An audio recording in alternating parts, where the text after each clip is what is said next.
Hello, everybody. Lux the Grey here. Welcome back to the campaign for Shadows of Darkain. We've reached a pivotal point in this campaign. In the last episode, we left off. Our team defeated Captain Therian and his goons, supposedly killing Therian in the process, sending him flying back out of sight when he was above the castle floating, using some kind of power from the book.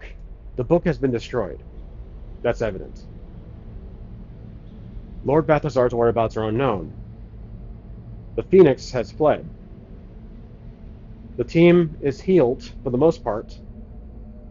However, Clovis mentioned he saw each death of a Darkain cultist evaporate into a shadow that fled downstairs. So, naturally, they think it's the dungeon.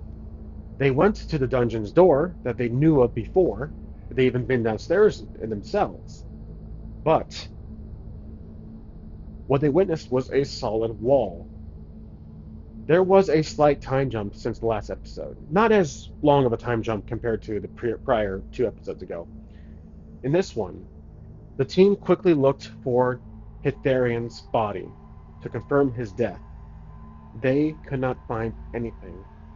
They either assumed he got vaporized by the explosion, or he went flying much further back than estimated.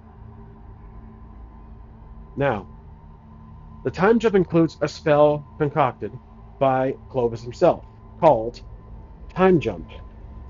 Time Jump, as I'm kind of making up myself, allowed Clovis to turn the door back to its original form a day ago, and that was its usual wooden door. Or iron door with a little window. And doing that, they were able to get through. They ran downstairs to reveal this throne room. This is completely different from what they experienced before. My excuse is this is the battle map I chose. However, narratively, the room has been modified.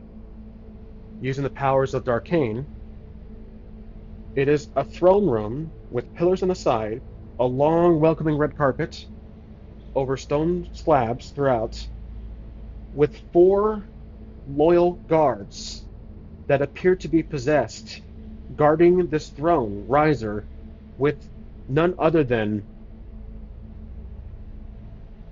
Captain Hitharian himself.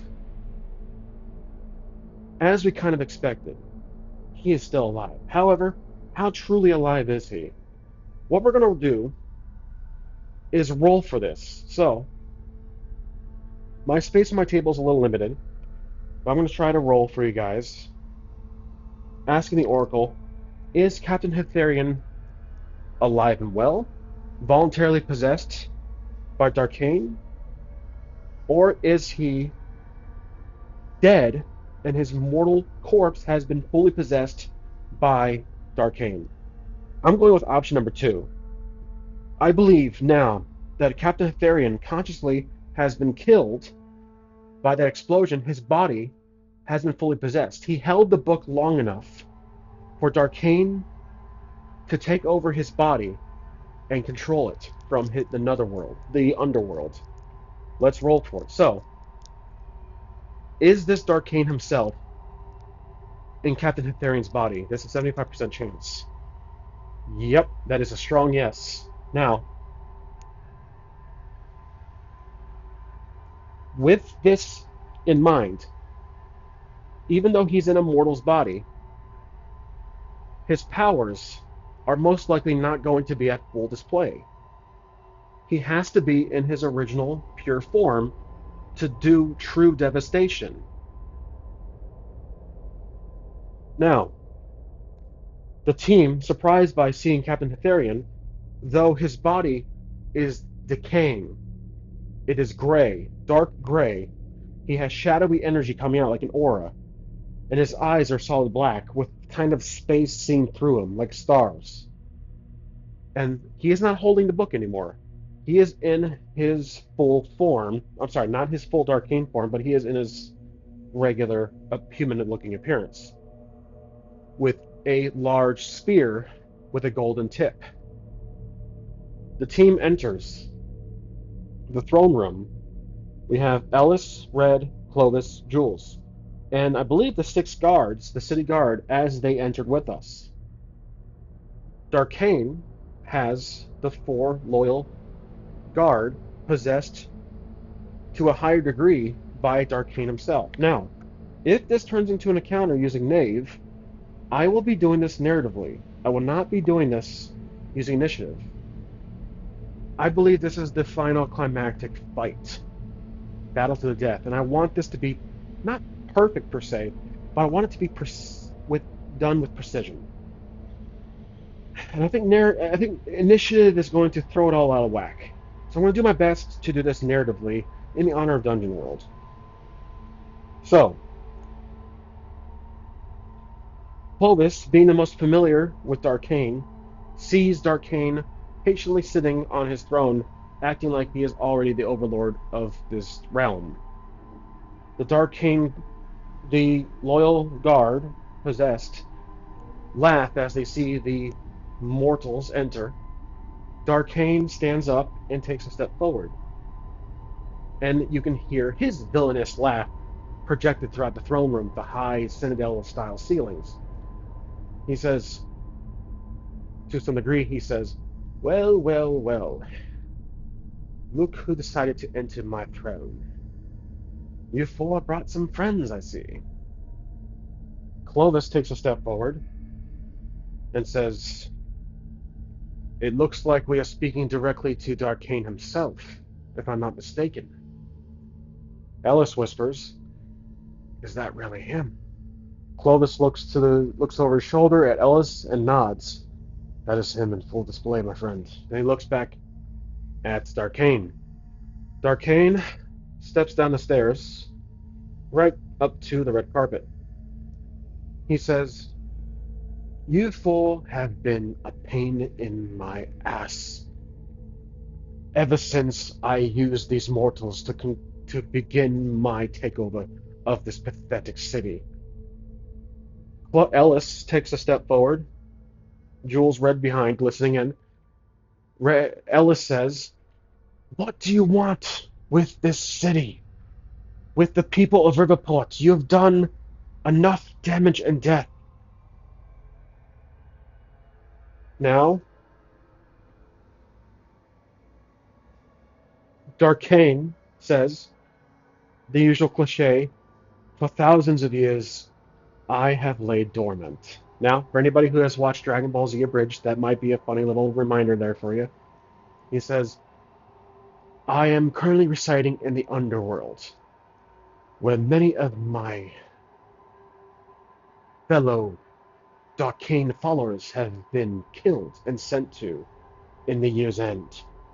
Myself, the building in power, I have found a way to escape this realm, and now I am before you in full form." Ellis kind of giggles. I'm sorry, not Ellis. Clovis says, "You're lying. I sense your power. You are strong, but you have limited control in that body." And Darkain replies, "Yes, this is true. I am using Captain Hetherian as you knew him, but you can tell he is no longer with us. Spiritually, for that matter. This is why I want you, Clovis."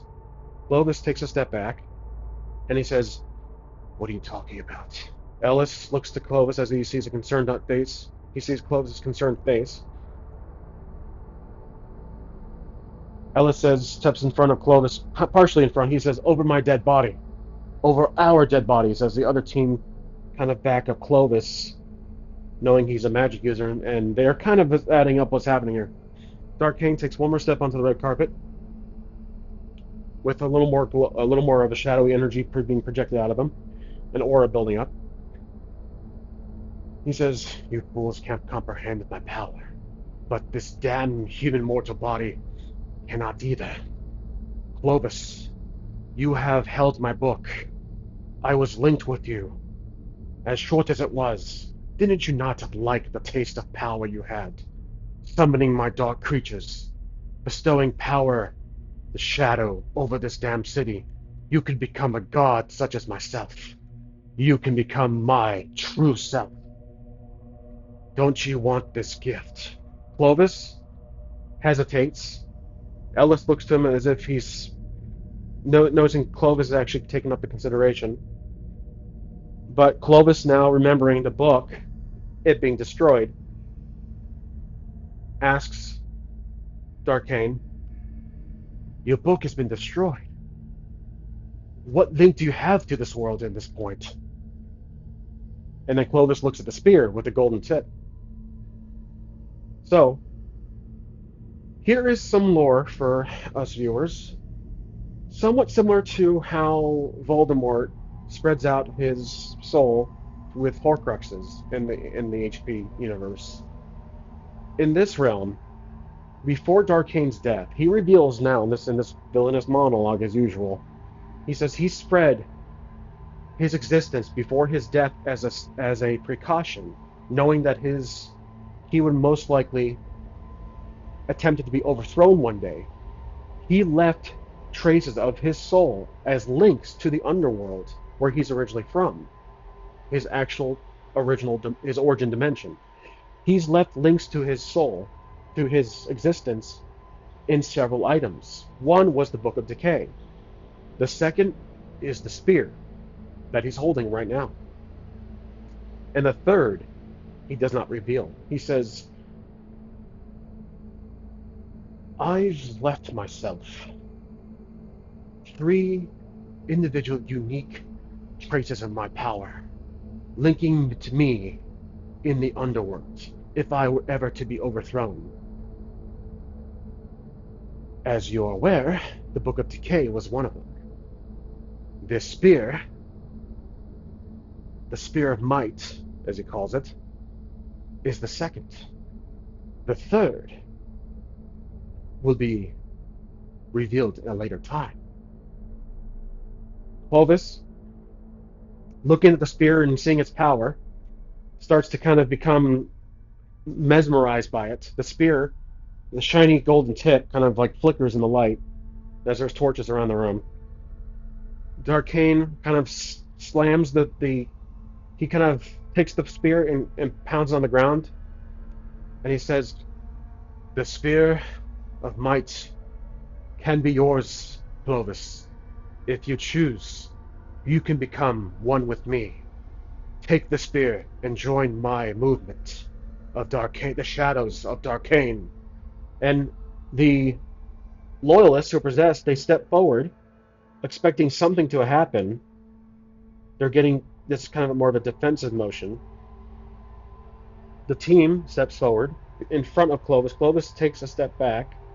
The city guards are becoming very frightened. Their morale is very questionable right now. So now Ellis turns back, everyone has their weapons drawn. Ellis turns back to Clovis. He says, you cannot be serious, Clovis. You're not considering this, are you? After everything we've been through for all these years, as friends, rivals even. Clovis considers what Ellis says. Red and Jules pitch in. They say, we've known each other for, since childhood. We've all had our differences and paths we all followed. But consider this as the worst possible option. Becoming a loyalist to Darkain.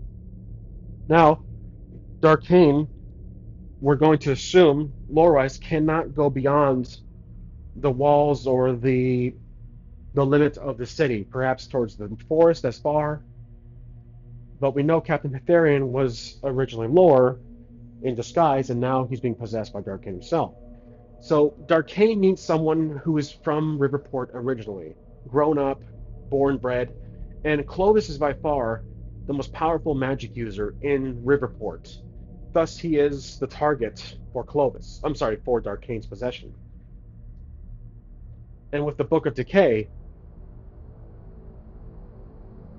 and then the spear, his original option, Darkain's original plan was for Clovis to get all 3 items. The third item, again, is still a mystery. We don't know what the third item is.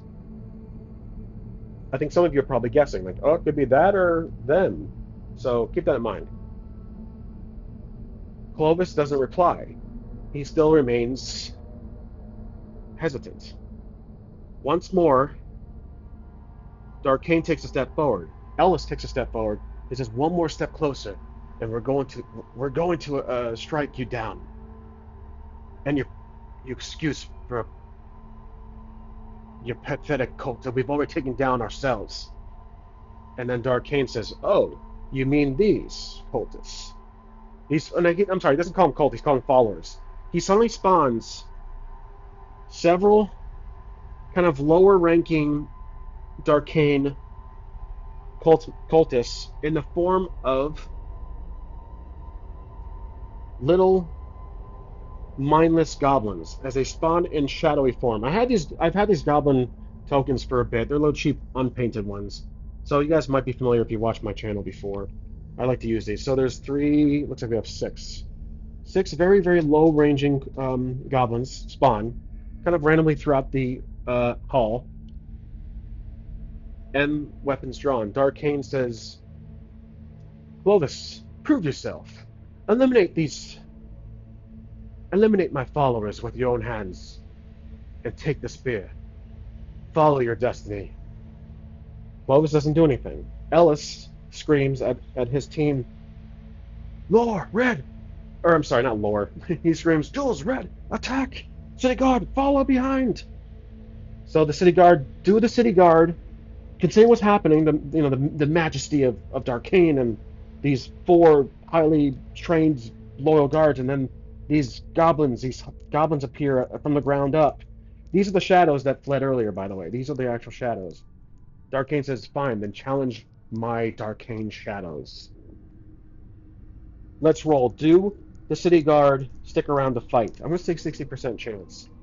I rolled a 53. So again, I'm sorry you guys can't see it. I'll try to show you if I don't forget, but I rolled a 53. They are going to stay, but not to the greatest ability. They are going to be somewhat frightened, or at least somewhat intimidated by being in the source of Darkain's power. At least this is a part of the dungeon, if there is a dungeon, truly. So I think Ellis is going to attack. He's going to run up and attack this guy right here. Now, like I said earlier, we're going to roll these guys. Let's note the health of the goblins. So we have goblins. There is no initiative. Sorry about that.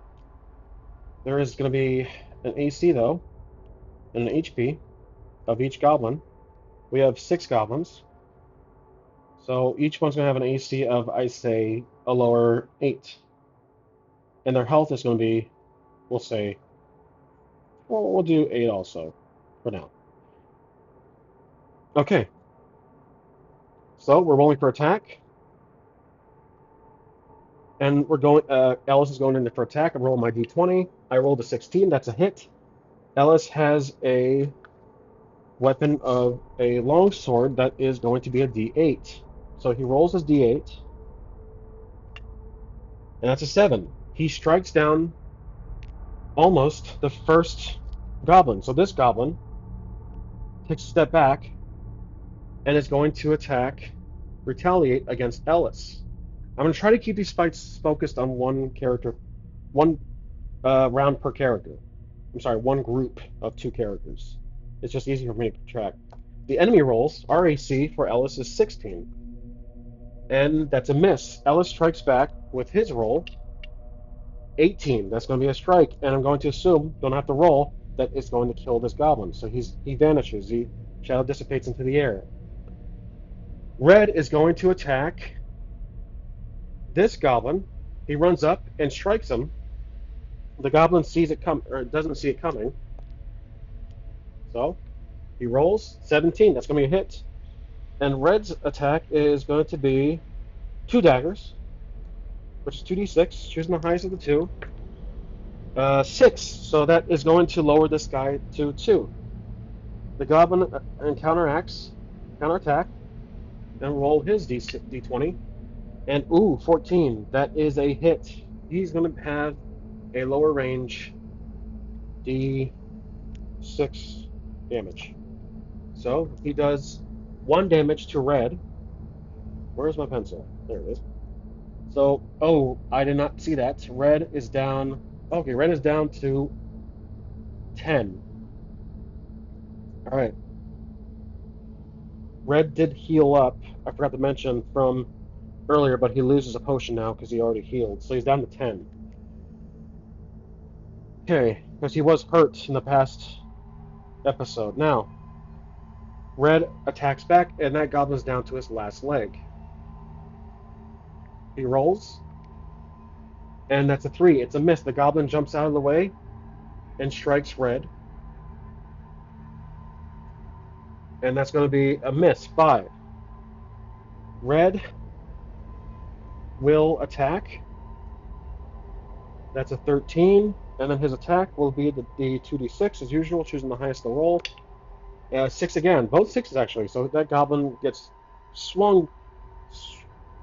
Red swipes a sword and completely destroying the goblin in the process as the goblin vanishes into a shadow. Now, it is going to be.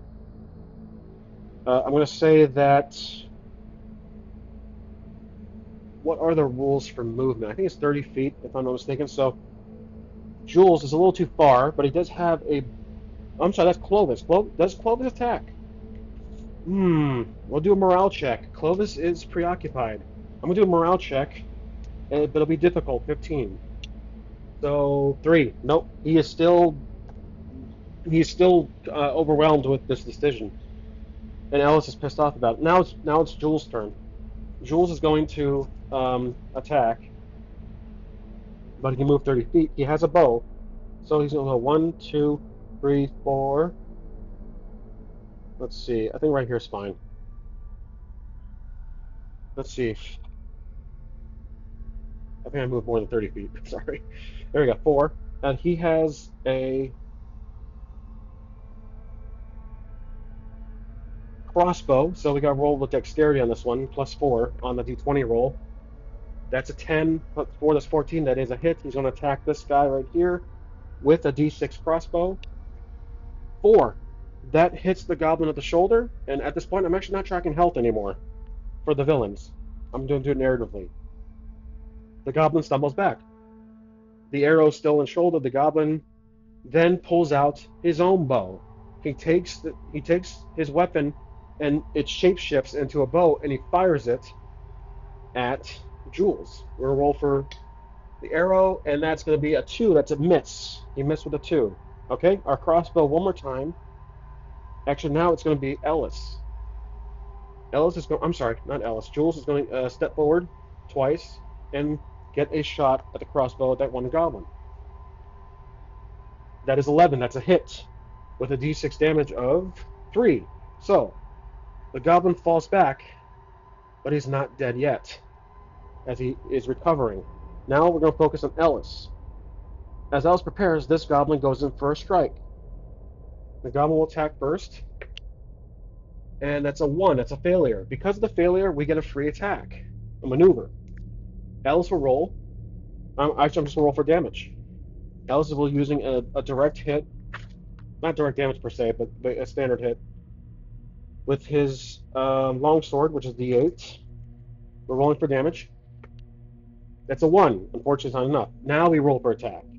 So 1 damage plus a 12 plus the strength of 4, and then 2. So this goblin is not dead yet. He jumps in front of Ellis and strikes, rolling against, critical 20. Okay, so the goblin just rolled a critical 20, which is going to be double damage for a d6. So let's get the red d6 out here and see how it works on the map here. There's really no bounce to it. Nah. Okay, I'm going to use my tray on the side of the camera. Okay, we're rolling for double damage. 1 again, so he takes 2 damage. Ellis takes 2 damage. He's down to 13 now. Okay, Ellis is going to try to finish him off. with one fell swoop of the sword. Okay, here we go with this D8. Rolling for armor 19. That's a hit. 2 damage. The goblin takes a hit. A fairly good hit at the shoulder, but he jumps back. Now we're going to go to, let's say this goblin. This goblin gets up. He shakes it off. He runs up to Red and tries to strike him, changing his bow into a dagger. We're rolling for attack. This will be a D6 dagger. And, ooh, that's a 19. That is a hit. The dagger, oh my gosh, 6 damage. Shoot, Red takes a huge hit. And that's going to be 6 damage. Now he's down to 4. Okay, so Red takes a hit. Red is on counter, or trying to attack back. And he has a 3. He misses. Red is in trouble. So Red shouts, "Clovis, help us!" as he turns back. We're gonna do a morale check. A little lower now. 12. Does Clovis come into play? 4 plus the willpower, or I'm sorry, I'm gonna say charisma. That is a no. He doesn't. That's nowhere near the 12 anyways. Okay, now Jules is gonna use a crossbow and attack to defend Red. Crossbow with a D6. Yep. So now rolling with attack. 5. That's a miss. 5. Okay, the crossbow flies by. The goblin just behind Red. Now it's Ellis's turn. The city guard. We don't know if they're going to help. I think they're going to rush in now. The city guard are talking amongst themselves about what should we do. Let's fight. Let's help them. So they run in, and as they run in, like so, Darkain shouts a spell that conjures up specifically a gust of wind, and it pushes as he sees the city guards finally coming into play. This gust of wind comes up, goes unaffected. The goblins are not affected by this. The gust hits the team, so we got to roll for dexterity. This is just a spell to move them back. So dexterity for this group of guards, I'm going to say it's going to be 12. They are not able to move it, so they get flung back pretty far. Ellis, we're rolling for Ellis with dexterity. Actually, strength for resistance. Plus 2, 16. Okay, so he's able to resist the wind. Jules has a strength of 2. Against the 12 difficulty, he's able to resist with a 15 roll. Red has a strength of 2, so we're going to roll for dex for against the 12. And he's also able with the 14 plus 2. So our team, the initial team resists. Clovis is unaffected by it because he's further backing up. Oh yeah, then we got to do the guards. The guards are a flat 20 roll. 15. They managed to resist it. So because of that, they gang up on this goblin and they start hacking, slashing him. The goblin, overwhelmed, gets completely slaughtered. Now, it is going to be the remaining 3 goblins who attack in unison. They run up to each member of our team, that's at least in battle, and strike. So they're going to let's focus on each pair. This goblin is going to attack. Red. So we're attacking with Red here. Red has armor AC of has an armor of. Sorry, I'm just spreading my sheet out a little bit. Here we go. Spread the sheet out a bit. I can see all my characters. There we go. That's better. Okay. Like I said, I don't have a lot of space here to work with. Red has an AC of 12, so we're rolling for attack. 17, that's a hit. This is going to be unfortunate. He's going to roll a d6. That's a 3. Okay, so Red takes 3 damage. He's down to 1. Red is bleeding out. Ellis shouts, "Red, back off! Go help Clovis. Take a potion, something." And Red doesn't have a potion. He's like, "I'm all out." He's holding a wound with his hand as he steps back. Now this goblin right here, we're rolling for attack against Jules. and that's going to be a 10, which is a miss. Next is the goblin against Ellis. 18, that's going to be a hit with the d6 damage roll of 4. Ellis takes 4 damage, which is pretty decent. Now he's down to 9. Okay, now it's our team's turn. Ellis is going to retaliate and attack the goblin with his d8, plus the strength of 4 on top of this d8. So that's a hit with 13 plus 4, damage of 8. This goblin completely gets vaporized with a sword swing as he flies back, turning into shadowy dust. So now it is going to be Jules' turn. Jules he's close range, so he has to use his hand axe, which is a d8 damage. I'm sorry, d6. Jules will strike the goblin closest to him, and that's a 5. But a roll of 3, that's a fail. The goblin parries. Red is going to be at a disadvantage. He's going to attempt to strike, but the team goes up to the goblin. However, the goblin sees it and is going to do a spin strike and attack the 3 guards. Let's roll. The guards must have an AC similar to the goblin's, so 8. And that is a 2, so it failed. The guards gang up on the goblin, and we're going to roll for their flat attack here against the AC of 8. Do they hit? 4. They don't. They miss. The goblin jumps back. The goblin actually turns into a shadowy form and kind of teleports back right here in the middle. Now, it's kind of technically Red's turn. Red is going to run back, let's see, 30 feet. So 5, 10, 15, 20, 25, 30. He's running from Jules. He yells at Jules, you have to snap out of it, my friend. We need your help. And he coughs out blood. The blood drops. Ellis falls to his knees, like one knee down, and he coughs out blood.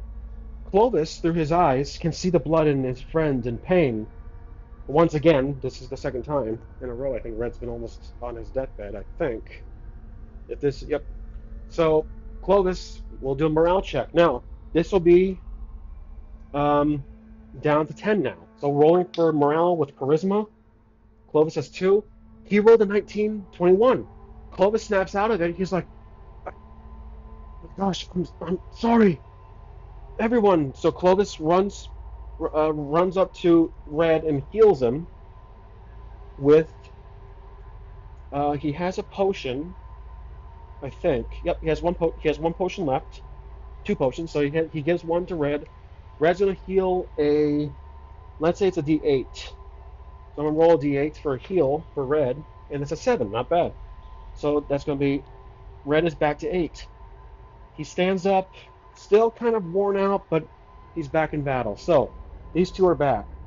Ellis shouts to Red and Clovis, good, now join us, my friends. We can take these guys. Ellis runs up to the one who teleported back and attempts to strike this goblin with a roll of 4. That's a fail. The goblin once again starts teleporting around. He teleports. They surround Jules. Now, this goblin jumps over here in his shadowy form. They are surrounding Jules. This is going to be a 2d20 roll. They're both attacking Jules at the same time. Rolling 2d20s. Choosing the highest roll, 8 and 7. Neither of them. Jules jumps back or dives forward, rolls, and does this very cinematic badass roll. He tumbles forward. He does a barrel roll. He stands up and fires a crossbow at one of the goblins. Now we're gonna roll for attack with d6 crossbow. Good move, Jules. Okay, does it hit? Come on, this can't go wasted. It does. 3 damage. So this goblin stumbles back, though he's not dead. This goblin forms a weapon into a dagger and throws it as retaliation against Jules. Can Jules dodge this? Jules has an AC of 14. And that's going to be a 4. That's a fail. So Jules jumps out of the way, or jumps over here, closer to the guards. The guards, these guards, I completely forgot about these guys. They run up, so let's see, 5, 10, 15, 20, 25, right behind, 5, 10, 15, 20, 25, 30, right behind, 5, 10, 15, 20, 25, 30. They attack the goblin from behind, so it'll be a surprise attack with an advantage. So I'm rolling 2d20 against a clean AC.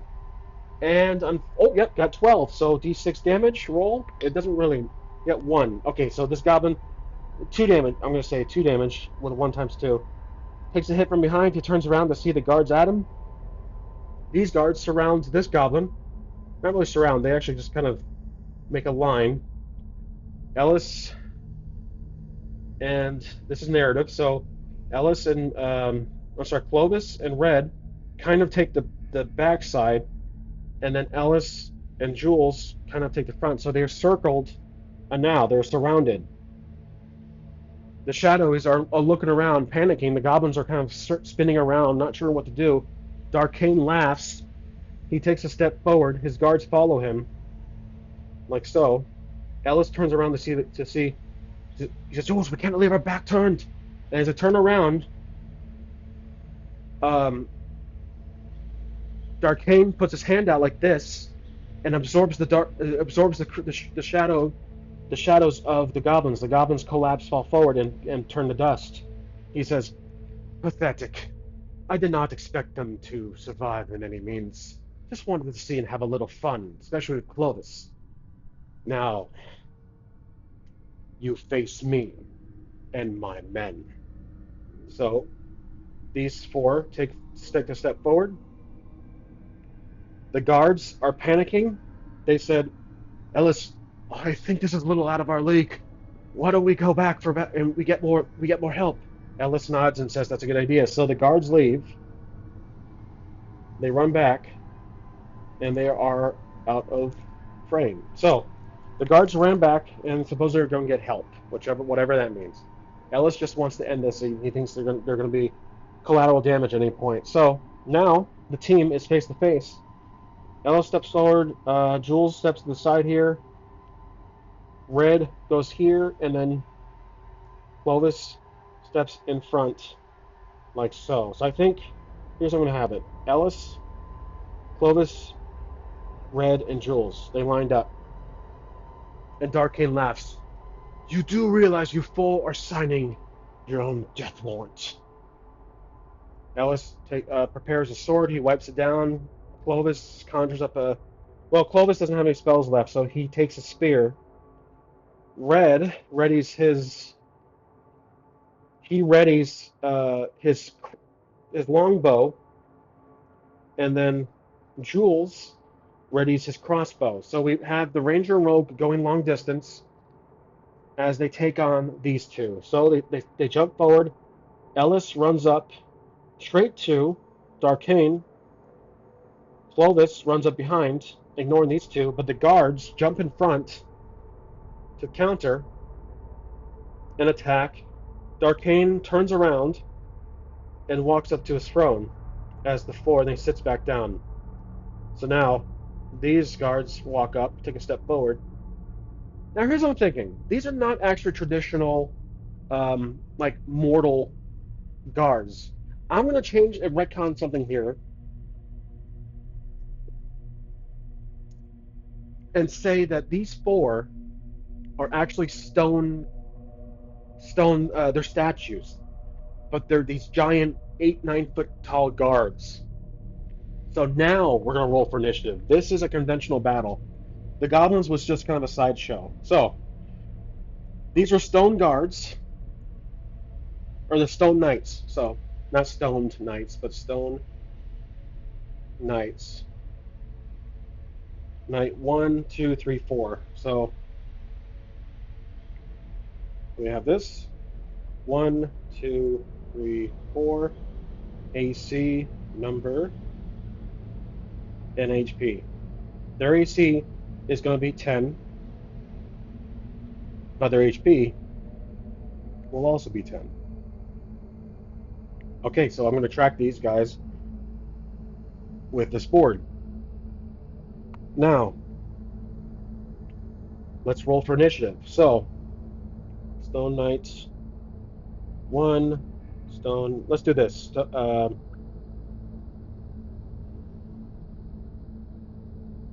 Stone Knight 1, Stone Knight 2, 3, Stone Knight 4.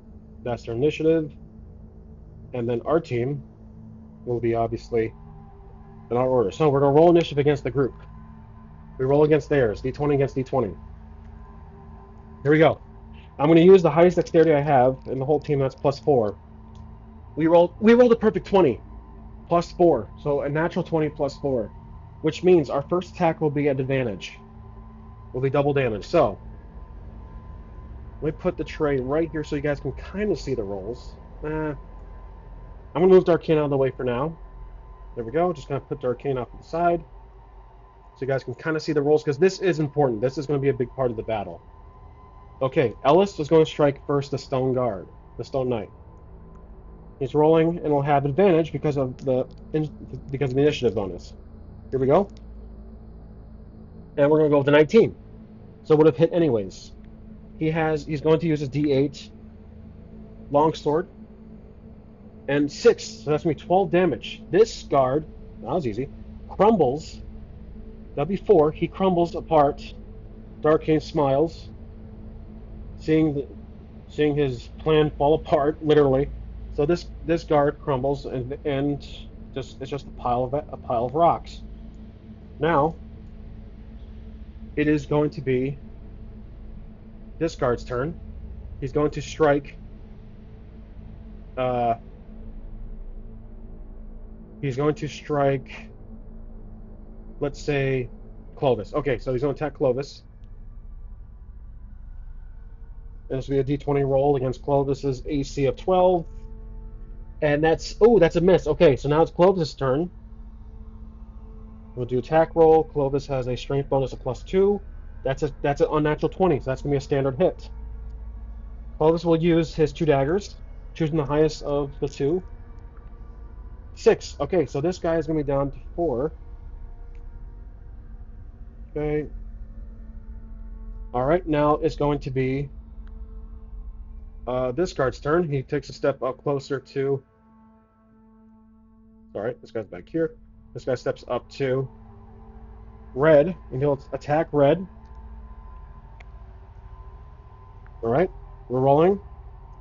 And 18 against Red. That's going to be unfortunately a hit. Red is in. Well, he healed up, but this will be a d6 damage against Red.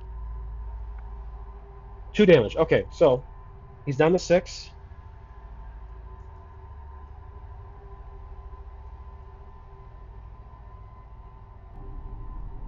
Sorry for that jump cut. I do apologize, but I was doing this completely wrong. I did not do initiative for every individual guard. So I rolled everyone up, took out the tokens because I was losing track of who's who. These are the numbers of the stone guards, and then there's the initiative. I rolled this completely new initiative with our bonuses, and that's how it's going to be. So we left off, I think, with, we'll start from the top. So who goes first? Looks like the highest goes first is 16. Stone Guard 2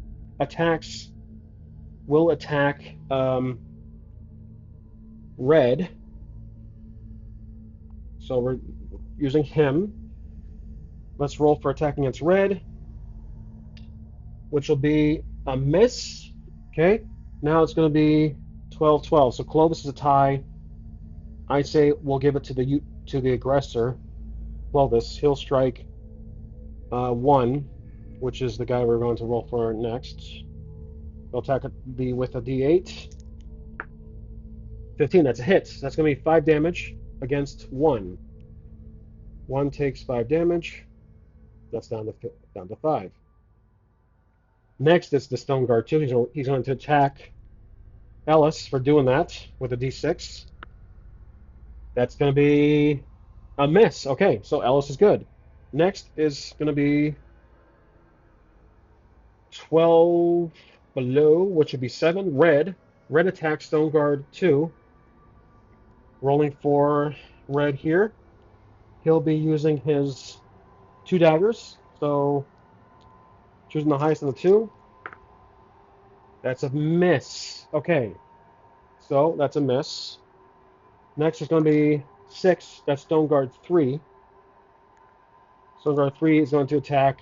Well, Jules is right there. Okay, 5. That's a miss. Next is going to be 5. That's Ellis. Is back to Ellis. Okay, Ellis is going to attack the Stone Guard 1 with the d8, with the usual. And that's a critical. That's a hit. That's twice damage. So Stoneguard 1 is vapor. It turns to ash. He breaks apart like a cookie, completely demolished. One is out of play. Okay, now it is going to be. It was Ellis's turn. We're back to the top. It's going to be Stoneguard 2. He attacks with his D6 against. I think he'll attack red. He's right there. That's a miss. Okay. Now it is going to be back to Clovis. Clovis attacks, jumps in front of Ellis, and attacks Stoneguard 2. Knight 2. Sorry, I keep calling them guards. Clovis will use his 2 daggers as usual, or the spear actually. We're going to use the spear. Spear does a little more damage. 17, that's a hit. So that's 4 damage against Stoneguard 2. 4 damage. So down to 6. Okay, they're getting a little weak. You can hear the Dark Knight. You can hear Darkain's laugh in the background. If it's like a game, background character, can't really do much. Now it's going to be Jules' turn. Jules attacks Stone Knight 3. Okay, with his hand axe. That's his close range weapon he can use. 10. 10 is actually a hit. So 5. Stoneguard 3 is terminated. He's been destroyed. Okay, there we go. Not bad. Now all that's left is Stoneguard 2. So Jules just attacked. Now it's down to Red. Red is going to attack head on, applied directly to the forehead, with his D6. I'm sorry, his 2 daggers. So choosing the highest of the 2 against the 10, and that's a hit. That's right what we need. That's 5 damage, and he's down to his last stone leg. So he drops to his, and then he tries to attack. Actually, who's next? He drops to his knees, almost crumbling apart. Red just went. Now it's Ellis's turn. Okay, so Ellis is going to jump behind and strike down the guard, the Stone Knight, with the usual longsword. And that's a miss. Okay, so when he jumps, he trips and stumbles like a goof, and that just kind of explains the nerdy. The guard gets up, and then it's going to be the guard's turn. He attacks Ellis with a D6, and that's a miss. Okay. Now it's down to Clovis. Clovis is going to use his daggers. Okay. That's also a miss. My gosh. Okay, so Clovis cannot hit. Next is Jules. Jules will use his... let's see. Jules has his hand axe, crossbow. I guess we're using the hand axe. That is a hit. And he is turns to dust. He's defeated. So, defeated the guards. We can lose this little board now. We're done with... we're kind of done with the standard combat in this game. Okay, now, Darkain, seeing as he's lost his posse, Ellis, Clovis stands in front, Jules and Red stand close by.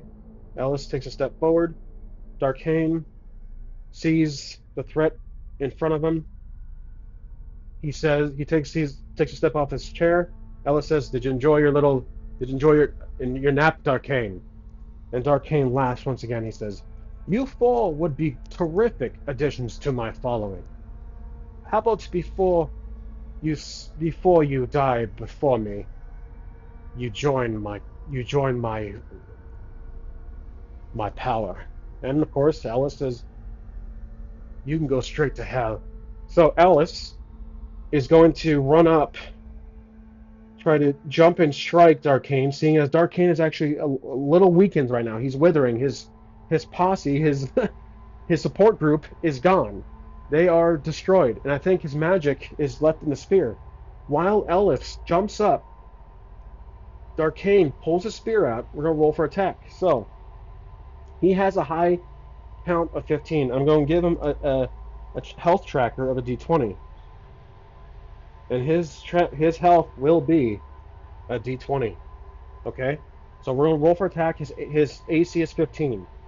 Here we go. So we're using strength, or should we use dexterity for Ellis? I'm gonna say it's a melee attack, so conventional standard attack. So we're gonna use +4 in the roll. Oh my gosh, that's a miss. Okay, so Darkain blocks it with the spear and knocks Ellis back several feet onto the ground. He's collapses back. Does he take any damage for this? I'm gonna say, let's see. Does that? We'll consider an attack roll against Ellis. 16 or higher? Nope, it's not. It was just kind of hits him out of the way. Ellis jumps back, falls back, and stands up. The team kind of get closer, and Darkain steps up to the top of the stairs. He bashes his spear down on the ground. He says, "You fools, prepare to die." And then he takes the spear, and then he raises it, aims it at the team, and then suddenly a lightning shock, like basically a Sith Lord lightning style strike, hits the team. Now we have to roll a saving throw. Let's see how. I think saving throws are just conventional, like to avoid damage. So let's get the book out.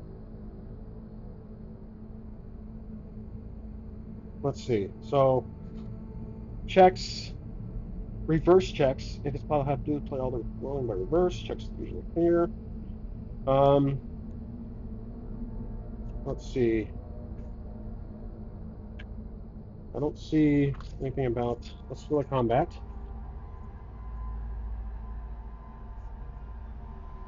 Combat. I'm gonna house rule it. I think it might be. I'm missing it. We're gonna roll dexterity for each character. Okay, can Ellis dodge the lightning, or can he resist it? I don't think we can dodge it, but we can try to resist it. We'll use we'll try intelligence. I only have a +1 against a 15, so Ellis just can't resist it. He is currently gonna take D4 damage against this lightning strike. So roll a D4. That's 4 damage. Ellis is down now to 8, 7, 6, 5, 4, or sorry, 5 health. Red, can he resist it with his intelligence of 1 +1? 8. Yep, 18. He does. That's a 19. He takes no damage. Now we're rolling for Clovis. Clovis has a higher intelligence of +4 against the 15 difficulty. 8. That's no good. He takes D4 damage. That's going to be 3. And I'm sorry, when I do this, it's hard for me to see the dice because of the reflection of my light, so I can see it like that, just in case you're wondering why I do that. So 3 damage. Clovis takes 3. 10, 9, 8. He's down to 8. And then we're rolling for now Jules from across the board, even though they're not lined up perfectly. Jules is able to resist 14 plus his intelligence of 2, so no damage. Okay, so only a couple of our player characters took damage. All right, so now Darkain attacked. I think Mr. Crossbow, wherever you are, Jules will try to fire a crossbow at this would be dexterity at Darkain. Oh, that's an 8 total, so that's no good. Okay, so now it will be another long range. We'll do longbow with Red. He'll try to attack. Dexterity +4. That's a fail. Before he raises the crossbow, Darkain jumps forward and does this smash that pushes the team back several feet. Like so, but no damage, just kind of a repositioning effect. Okay, now let me change the music actually, because this is going to be a big fight. Okay, now I've used this music before. If you're interested in who makes the music, provided for free by a YouTuber on the link in my description. So, not a sponsor, by the way. Just you can use it for D&D stuff, and it's just have to credit him. So, FYI. Now, he did his move. Now he's going to try to attack Ellis. So he turns and runs at Ellis to attack, and we're gonna roll a D20 against Ellis's AC, and that's a fail. Ellis is able to jump out of the way, noticing that he's getting a little slow. Darkain looks like he's kind of slowing down. Ellis will retaliate and roll a d20 with his d8. 18, that's a hit, so he takes a pretty good hit. That's 7, not bad. Takes 7 damage. He's down to 13 now. We'll put it on the throne just so we can see it. There we go. Okay. Now, let's see, who hasn't attacked in a while? Well, we'll try Clovis. Clovis can move 30 feet, so 5, 10, 15, 20, 25, 30. And Clovis will use his spear, which is also a d8. There we go. That's a... Oh, well, with strength? Nope, that's a miss. So 13, 14, that's 1 short. Okay. Our team is in the way. We can't use any long range to get in distance. So red, 5, 10, 15, 20, attempts to get in distance, but Darkain is going to do a spin with his spear and knock our team back, while also trying to do a saving throw on our part. So we take damage. So we get pushed back. Let's roll for Ellis. And yep, takes no damage. Clovis gets 15. Oh, he does take damage. Okay, so it takes D4. D4 is usually my go-to for, like, counterattacks. 4 damage. Ooh, shoot. Okay. Clovis is down to 4. Coughs out blood. Now. But, however, now we can strike. We have a clear shot. So, I'm going to say Jules strikes with a crossbow. So, D6. As I drop it on the floor. Crossbow, that's 14 plus dexterity of 4. That's easily a hit. That's 4 damage. He takes it. Now it's down to 9. It looks like the corpse of Hetharian is crumbling before our eyes. His arm looks like it's about to fall off. Darkain jumps back onto the stairwell, and he points his spear once again to do a similar attack. But this time, he conjures 2 shadow demons right in front of us. Right there. Okay, these shadow demons will attack both the closest characters, so they're rolling. This shadow demon, who's a 4/4, they're very weak. Because again, I think Darkain is growing weaker. Let's see. 4/4 against Ellis of AC of 16. That is a fail roll of 1. Okay? This shadow creature is going to attack Clovis. That's a fail too. Now, red has a shot of Darkain. Let's roll +4 dexterity. That is going to be a miss. Darkain hits the arrow literally with his spear. Now, Ellis is going to attack this shadow demon. We just have to roll 4 or higher. There we go. It's going to be a D8. 7. That shadow demon is gone. Clovis was going to attack with his weapon of choice now, also a spear, or also a D8, and that's a hit. And that is going to be 6 damage. That guy is gone. So the shadow creatures dissipate, and now it's against the 4. We surround Darkain. Darkain starts to panic. He says, "You fools! You don't understand what I'm trying to achieve here!" And as we surround him, the guards reappear. But this time, it's going to be like this. They're going to surround. They run into the room. Darkain sees these. Let's see, there were 6 of them, right? So we have 6. 3. Okay. I think I have my numbers right. 3, 6. Yep, there's a few more. So we have 6, 7, 8. So 2 more join the fray. Darkain sees it's outmatched. He has no choice but to I'm sorry. That was my mistake. I don't know why I did that. So Darkain sees he's outmatched. Is Darkain going to attempt to escape? Or is he going to attempt to escape? I'm going to say 50% chance. Nope. Oh, 96. That is a harsh no. He is going to take himself down with everyone in this throne. He points his spear at the ceiling and zaps it with the same lightning. The lightning strikes the ceiling, and there is an explosion. Suddenly, the roof comes tumbling down. Well, not the roof, it's essentially the first floor of the building above. The ceiling comes crumbling down. Large boulders and rocks and cement are collapsing. Darkain takes a step back. Ellis says, "What have you done?"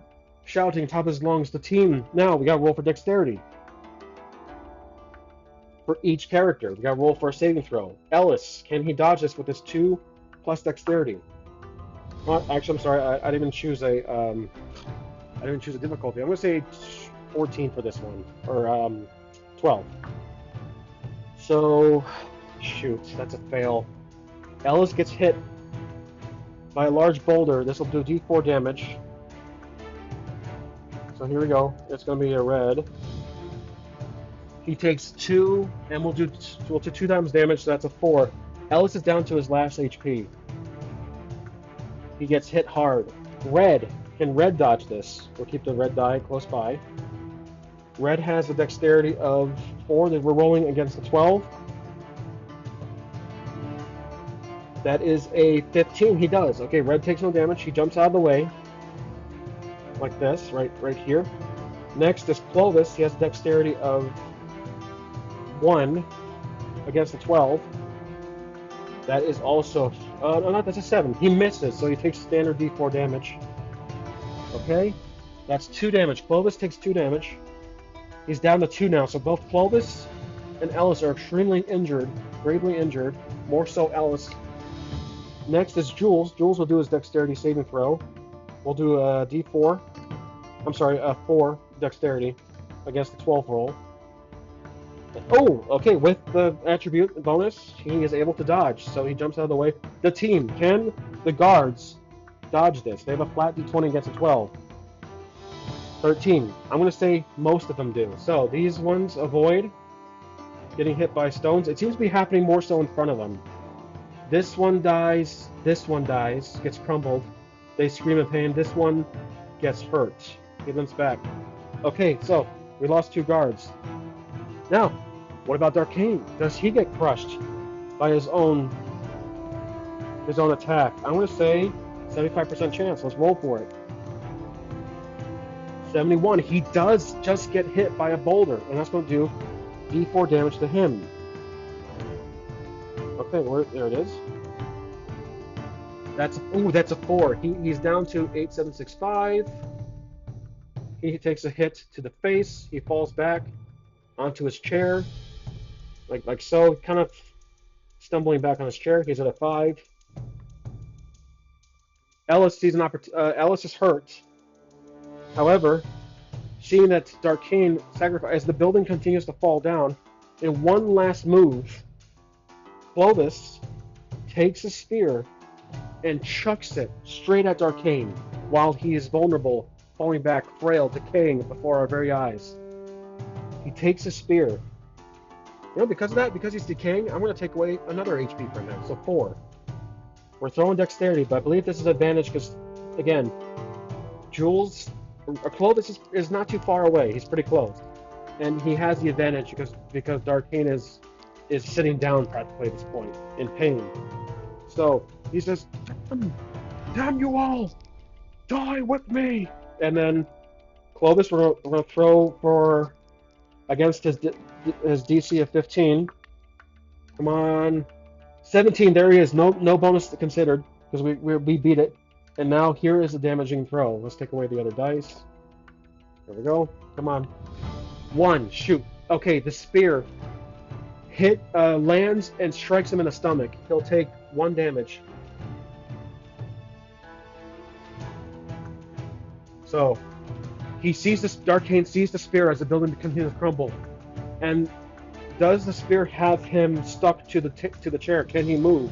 I'm going to say 50% chance. Can Darkain get up from all this? I don't think he can, but I'm going to still roll really. 50%.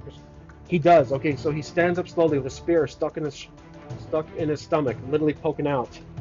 Now I removed that weapon from Clovis's stomach, or from his slot. So Clovis is... He curses beneath his breath. The building's starting to rumble. Ellis says, "We have to get out of here!" As it continues to crumble. So, the team rushes out of the room, like so. Rushes to just the other half of the room. Does the building continue to crumble more? I'm going to say, um, does most of our team get out? I'm going to say 75% chance or 60%, 60%. Oh, we do. Okay, so our team manages to get past the halfway point in the throne room. The guards, do the guards manage? They're a little closer. I'm going to say 60% chance also. They do. Yep. The guards manage to kind of flee back as this seems to be happening now. Is the focus of the ceiling collapse over the throne? I'm going to say 65% chance. It is. Yep, that's a standard yes. That's not a strong yes. It is. Darkain stumbles forward. He's at the top step. He looks up as the ceiling continues to crumble, and he sees one giant boulder about to break off from the ceiling and falls directly on him. He lifts his spear up. And here's what we're going to do.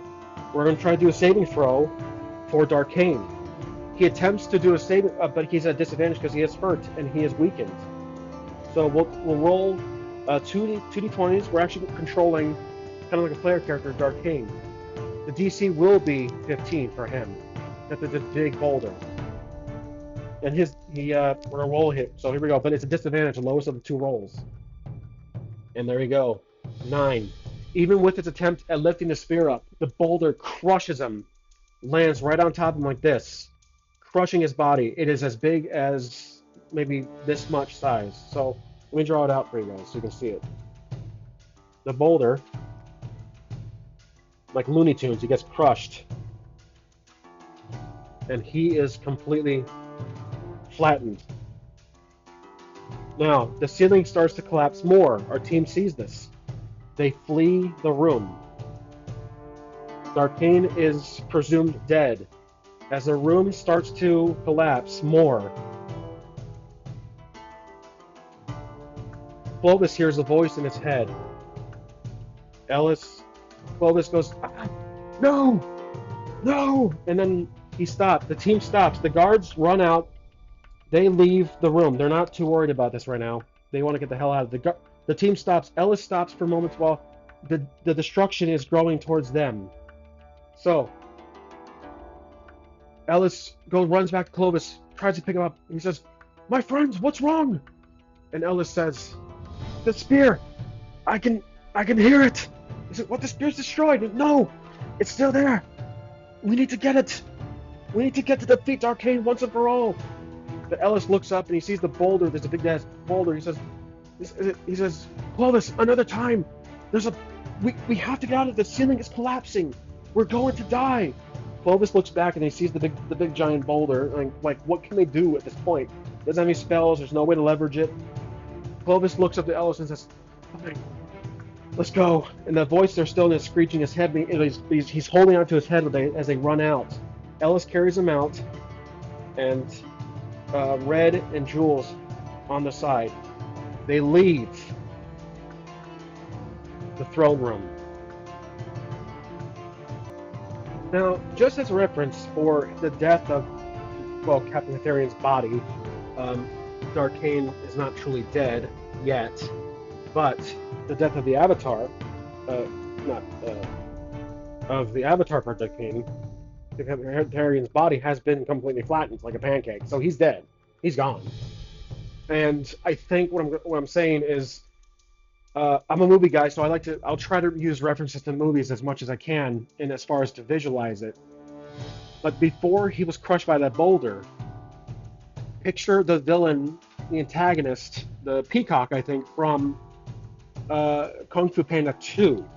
As that part of the boat was coming down and crushing him, the sail, he closed his eyes to accept it. And that's how I felt when he lifted the spear up, and it crushed him. So the spear of, the Spear of Might, I think. I believe that's the name. The Spear of Might is down there, and the team, they are able to escape the entrance from the stairwell. As hurt as they are, Ellis is hurt. He drops them. They all jump out with the last breath. Ellis is coughing out blood. With all the effort he had, adrenaline, he was able to escape just in time. but Ellis is extremely hurt. He dives forward. They all dive forward, jump out. The guards are panicking and standing back as the ceiling collapses. Now, does the castle collapse? 75% chance. I think it's actually 80. It does. Okay, so the castle breaks apart. Suddenly, there's an earthquake, like kind of an isolated earthquake happening. The entire castle collapses before their very eyes. They are so close that dust blows up in front of them. The entire area starts to shake, and the castle crumbles before them. And then all that's standing is the walls. They witness the destruction of Belmont Castle. And Alice, Red, Clovis, and Jules look in amazement and astonish as they witness the destruction of the most significant landmark in Riverport. The guards drop to their knees as everyone is covering their face with the dust.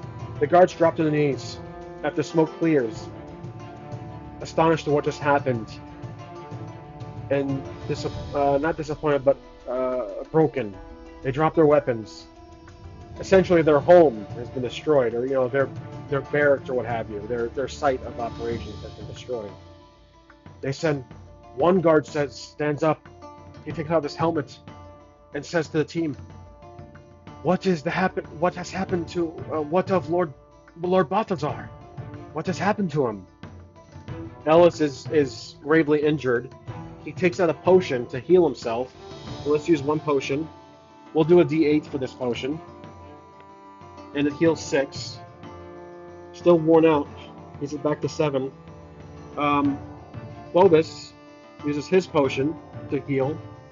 We'll do a D8. 5. So he's back to 7 also. Ellis stands up. Looks to the devastation happening behind him. He says, "I don't know. We never found Balthazar in the castle nor downstairs in that dungeon, but with what happened, I doubt we can even find him at this point." So, Jules and Red are speechless. They're not sure what to make of the situation. They're not much talkers anyways. Clovis. Now, however, we do know that there are tunnelways beneath the castle, beneath the entire city. Clovis turns to, again, I think Clovis is the smartest of the team. He turns to any of the guard. You 4. He talks to a group of guards who look like they patrol the streets. He says, "Do you think Lord Balthazar escaped beneath the city in any of the tunnels I've heard of?" And the guards look at each other and they're like, "Well, that's possibly likely. I'd say if there was any imminent threat or disaster on the city that threatens the Lord Balthazar's life, he probably would flee. Probably down to the tunnelways." Some guards are not familiar with the tunnelways, and then one guard looks to another guard and says, "Who said tunnelways?" Says, "He has a tunnelways." Yeah, one guard. So it's only one guard out of the 6 or 8 or so says, "Yes, I know of these tunnelways. There's access points in several locations throughout the city." And one was. Now, however, does this guard know if the castle had an access point beneath for the tunnelways? That was 25% chance. And that is, oh my gosh, that's a 20. Wow, 24. He heard rumors. So, the guard that we're talking to says, I believe I heard Chip mention before his death that there were, as we were gathering at the shrine, where he looks to Red, nosing, he's like, "Where we saw you. We were talking about tunnelways that I think there is one at the shrine itself." So Red, Ellis, Clovis, and Jules look at each other and says, "We have to go there. We have to find the king. We have to find the Lord. He must still be alive." Clovis, or I think Ellis or Jules and some of the team are doubtful. Jules is like, "But look at the castle. Where could he have gone? The entire thing has been demolished. There's gotta be countless dead in there. We have to see if we need survivors." So Ellis splits the team up. He says, "Fine. Red, since you're familiar with the shrine, show me back there. We'll try to find Lord Balthazar. You two, Clovis, can you and Jules search the castle for survivors with the guards? And Clovis and Jules look at each other and they nod yes after continue cleaning each other off. It says, "Good. Then that's our plan. Gods, we'll make our way towards the shrine." So Red and Ellis leave, while Jules and Clovis team up, an unusual pair, to search the debris for any survivors. Which, again, most likely, highly unlikely that there's any survivors at this point. But that is all I'm going to do for this episode. Um, Again, this is a very. I'm continuing this campaign. This could have been the end, but however, there is a few things left, a few rocks we haven't turned over yet. The Phoenix is gone. Still don't know where it is. But more importantly, Lord Balthazar is missing, MIA. Is he a type of leader to stay with the sinking ship, or does he flee when in danger? We don't know him too well. We know he is like appearance. He looks like Dumbledore, but is he like Dumbledore as a person? That is another thing. We don't know much about Lord Balthazar. We know he's wise, he's old, he's educated. He is the probably inherited family, the ruler of Riverport as Lord Balthazar, but we don't know much about him characteristically. We don't know much about him. So, but that's a note for myself in the next episode. Chloe, Ellis and Red depart to go to the shrine where Red was originally before he was ambushed by the royal guards. Clovis and Jules are searching the debris of the collapsed castle to look for survivors, which is highly unlikely. But the walls still stand around the surrounding perimeter of the castle's grounds. The guards are there to assist, the remaining 6 or 8 city guards. So, and that, I believe, is it for this episode. I hope you guys enjoyed it. That was a pretty significant moment in this campaign as we defeated, quote-unquote, Darkain, at least a threat of Darkain. More so, he defeated himself and his own negligence for that risky move. So, as always, thank you for watching, and I'll see you guys in the next one.